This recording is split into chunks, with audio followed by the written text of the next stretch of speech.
తమ ఊర్లో ఇసుక లారీలు తిరగవద్దని, ఇసుక లారీల రాకపోకలతో రోడ్లన్నీ చిత్తడిగా మారుతున్నాయని భద్రాద్రి జిల్లా కమలాపురం గ్రామస్తులు ఆవేదన వ్యక్తం చేస్తున్నారు.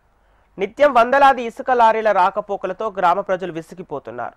లారీల రాకపోకలతో గ్రామ పరిధిలో 5 కిలోమీటర్ల మేర ట్రాఫిక్ అంతరం కలగడంతో స్కూల్ బస్ గ్రామంలోకి రాలేని దుస్థితి ఏర్పడిందంటున్నారు.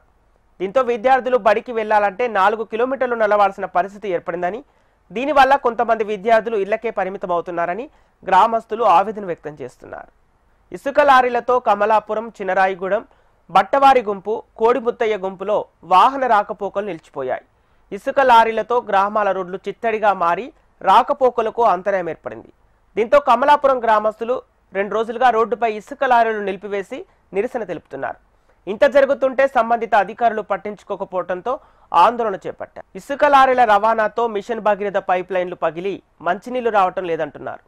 ఈ గ్రామంలో ప్రజలు వ్యవసాయ ఆధారిత కుటుంబాలు కావడంతో సాయంత్రం ఇళ్లకు వచ్చేసరికి వృద్ధులకు, పిల్లలకు రోడ్డెక్కితే ఏ క్షణాన ఏమి జరుగుతుందోనని ప్రజలు బెంబేలెత్తిపోతున్నారు.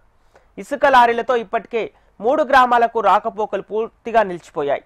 అత్యవసర పరిస్థితి వస్తే అంబులెన్స్ రావడానికి మార్గం లేదని ప్రజలు మొరపెట్టుకుంటున్నారు. గతంలో వేరే మార్గం నుండి వెళ్లే ఇసుక లారీలు తమ గ్రామానికి మళ్లించడమేంటని అధికారులపై గ్రామస్తులు మండిపడుతున్నారు.